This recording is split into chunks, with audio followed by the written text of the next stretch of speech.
Hello, all. It's Keith. Welcome again to Keith Speaks, where we watch the pattern, not the propaganda. Uh, Let me tell you something a little bit today about political theater and why you need to understand the game that's being played on you every single day.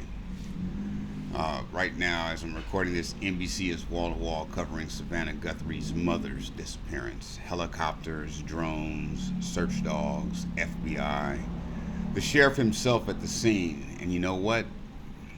That is tragic. I honestly feel for that family. Anytime someone is taken, it's a tragedy.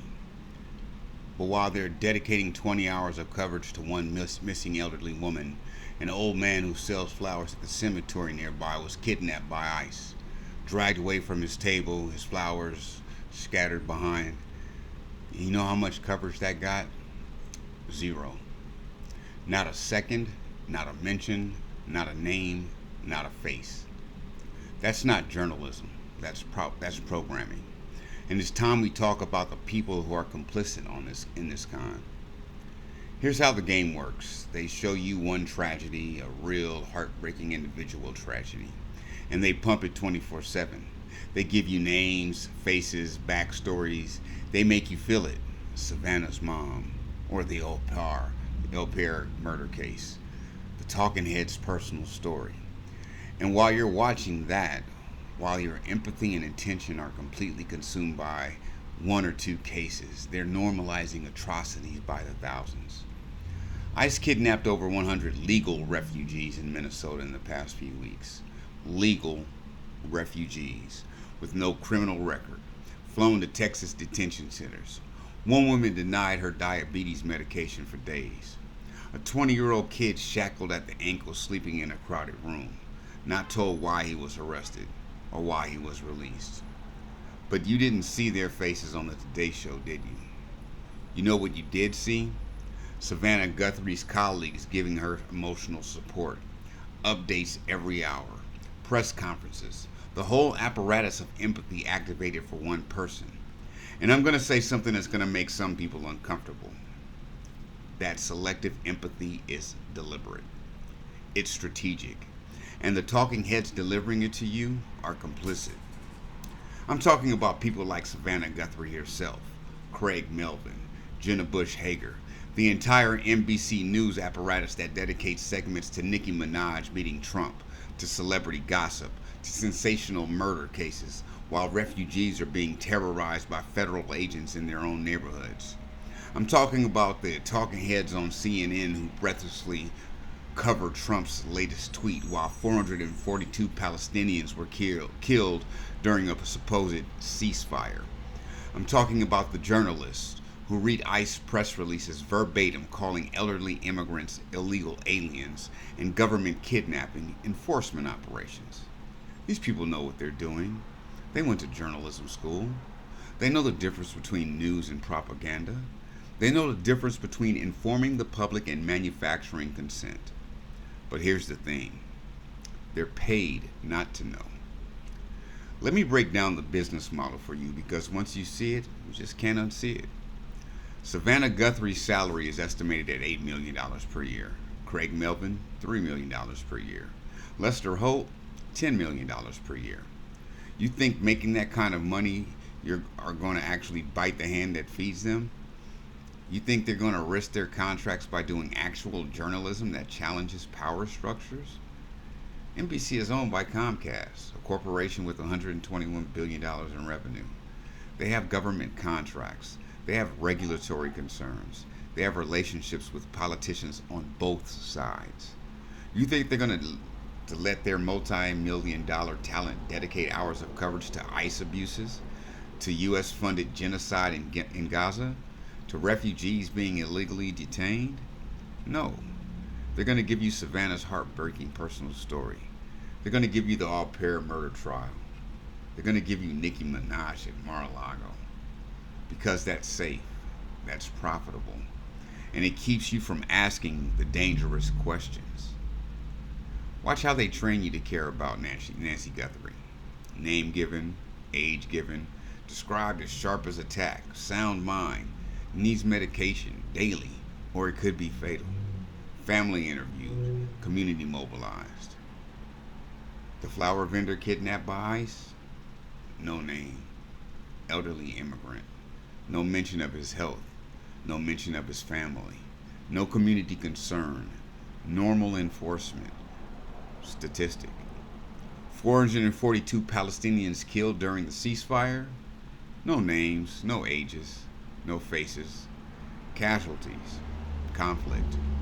Numbers. See the pattern? They teach you who deserves your empathy and who doesn't. And the talking heads are the teachers. Every time Savannah Guthrie opens the show with a deeply personal story for us, every time they dedicate segments to celebrity drama while skipping ICE raids, every time they read government press releases without challenging, they're training you.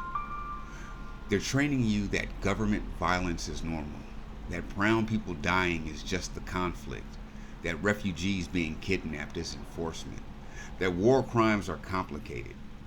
Now, I want to be absolutely clear about something. This isn't just about individual talking heads being bad people. Most of them probably think they're doing good work. They probably tell themselves they're informing the public. But here's the thing. The structure won't allow real journalism. You want to know what happens when a journalist actually challenges power? Look at what happened to Phil Donahue, fired from MSNBC in 2003 for opposing the Iraq War. An internal NBC memo said his show could be a difficult public face for NBC in a time of war. Translation, we need cheerleaders, not journalists.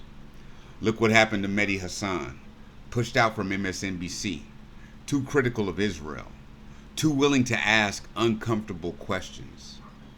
Look at Chris Hedges, Glenn Greenwald. Journalists who actually challenge power structures don't last in mainstream media.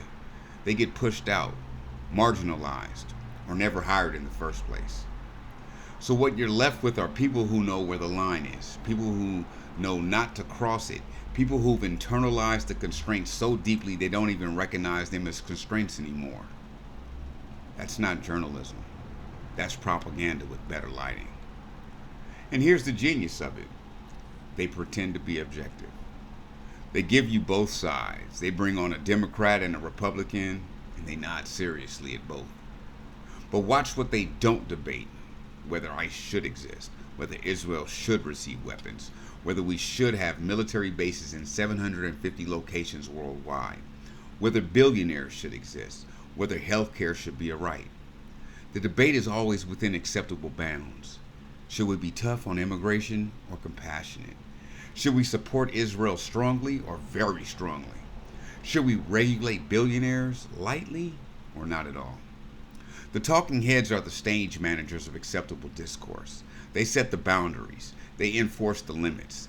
They make sure you never ask the dangerous questions. And when someone does ask those questions, like when a random TikTok user asks Kamala Harris about Gaza and gets a better answer than any mainstream journalist ever did, it exposes the whole con. So what's the cost of this?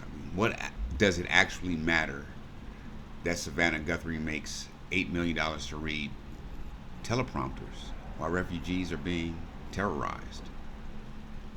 People die. That's not hyperbole. That's not rhetoric. That's literal fact. When the mainstream media spent 2002 to 2003 cheerleading for the Iraq War, when they gave Colin Powell's WMD presentation uncritical coverage, when they marginalized anti-war voices, 1 million people died. When they normalized ICE raids, when they used the language of illegal aliens, when they framed government kidnapping as enforcement, refugees die. U.S. citizens get shot. Families are destroyed. When they cover Israel's right to defend itself without showing the bodies, without naming the dead children, without challenging the narrative, genocide continues. When they dedicate hours to celebrity gossip and murder trials while ignoring systemic atrocities, people stop caring about the things that actually matter. The complicity of the talking heads isn't harmless. It's not just a job. It's participation in violence. So what do we do about it? First, stop giving them your attention. Every minute you spend watching NBC, CNN, Fox, You're funding this system.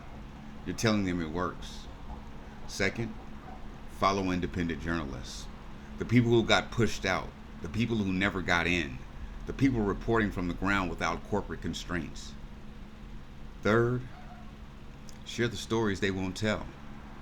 When you see refugees being terrorized, share it. When you see Palestinians dying, share it. When you see government violence, share it. Fourth, call out the complicity. When you see Savannah Guthrie on TV, you remember the flower vendor.